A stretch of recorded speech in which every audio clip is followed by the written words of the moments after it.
Hi, everyone, and welcome back. I'm with Ron Mittelbrunn. How you doing, Ron? Pretty good, Tom. Okay, and you're with the Amador Economic Development Corporation, right? Correct. I think we leave the county out of it. We leave the county out of it. Okay. In other words, Amador Economic Development Corporation. Sorry about that, Ron. Yeah, in the name only, though. On who? Yeah, we keep the county out of the name only. Yeah, that's what I mean. Yeah, okay. And Ron, you've got a study out. It looks pretty. You're here. I'll just put this up for a second. Then we won't be. Then we'll put it down. Okay. And is this study available to everyone? It's available to anybody. Yes. Okay. Yes. If they would just email me or call me, I can. It's in PDF format. Okay. It's quite large, 10 megabytes. So. You have to allow some time to download it. Okay. Imagine you, if they want to download it. Otherwise, they can just go see it, right? Look at it on the web. Yes. Download that, and if you want to print it out, it's going to be fairly timely in that, because it looks like you have like up 148 pages that I see in the table of contents. And tell us, how did you come up with this, and why was there a need for it? Well, this is something that I've been wanting to have done for a long time. It's a rather expensive proposition to have someone do it, okay? The Chico State University has an economic development center, okay. and they do demographic studies, and they produce them for counties specifically. The way I got this, by the way, a study like that would cost about $5,000. But what I did here was I took a study was done for the 5-county region: Amador, Alpine, Calaveras, Tuolumne, and Mariposa. That was a study was commissioned by a comprehensive economic development strategy that's being done by the Economic Development District. So a lot of words there. Okay. A lot of, no, I think I can follow it. Right. That study was about 350 pages. Okay. So what I did was I took that study and extracted just Amadors. And then pulled the Amador numbers Right, out. right. Okay. And it should be helpful to people that like to look at numbers and find out, get some hard, cold facts about how to use them. Oh, sure. I mean, it's just used by people writing grants, grant writers, market analysis, community promotion, business planning, community planning, or just curiosity. Right. So, it's okay. And they've got some. Let me read some of the table of contents. I won't do it all, but demographics, total population, components of population change, migration patterns.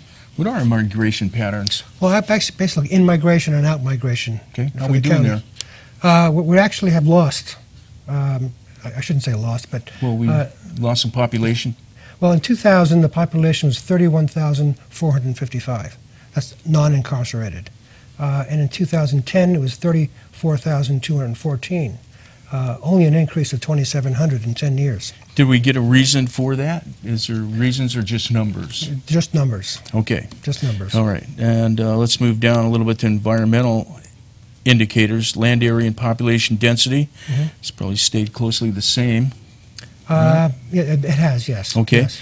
And climate data, that's interesting. What is the climate data? Well, let me just go back to that environmental thing. I picked out commute patterns, which I thought was pretty interesting. Yeah, that's interesting. Yeah. In 2002, 48% of the workforce migrated out of the county to work.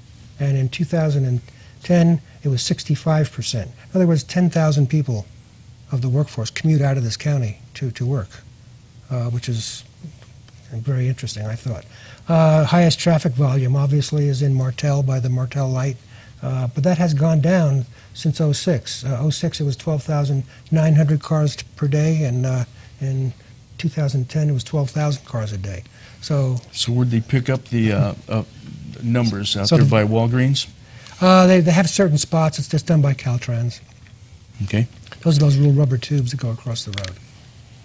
Right.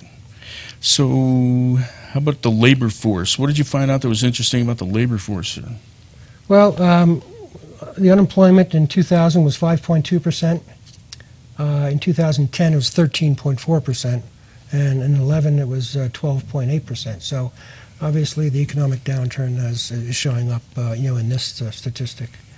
Another thing is median household income. In 2000, by the way, median household income means this number, there are equal number of people above it and below it. So that median income in 2000 was $47,700, and in 2010 was $49,500, so it's gone up quite a bit. All right. Well, that's interesting. And then we have some social indicators. Although, let's get back to, just for, because I'm a little curious, what about the climate data? What's that? I have to look at that one. Okay, so that would be under... Did you notice, was there many changes in that? Page 23. Well, let's take a look at it. So this is good. In a way, showing how you can usefully go to that Right, and exactly. look at some graphs. We've got some nice line graphs on here. Correct. And basically, I'd have to really look at it. okay, And it isn't. But, So but it's all basically, here. what's so nice about this, and for people that would like to know, is you can get into the numbers and dig in there and find the hard, real numbers, and that's a lot better way to make sense out of things. That's right? correct. That's right. Okay. Yeah. Now, Ron, how did you get the CED to come up with this? Well, as I said, it was actually commissioned by the Economic Development District to do this. It was about a $15,000 project. So basically, I got this for nothing because I just extracted the information from. Okay, so then you found you gleaned their big Right. thing and came up with this. All right, now. Another reason this is important is because any new business that's wanting to relocate to Amador County, they want to know this stuff. So I'll be able to just give them an entire database of knowledge, and they can pick out wherever they want to. Okay, so when we're talking about new businesses, it sounds like that's probably your area of expertise, is trying to get new businesses into the county. Is that correct? Yes, that's correct, yeah. Okay. It's not an easy thing to do, especially in economic times. No, it the way they certainly are. isn't. And so where do you go to sound people out for that? I've looked at other economic development agencies around California and the country, and developing a very strong website is really, really important, because that's how we get to show our county, and that's how we get to have somebody look at it. Okay. And this is on that website, by the way. Okay. So is there a lot of costs involved with building and maintaining that website?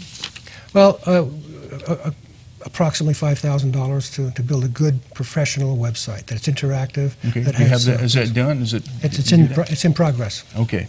All right. So the website's in progress. The survey's out.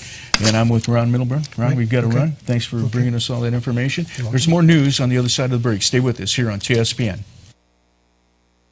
You're watching Amador County's #1 news and sports leader, TSPN.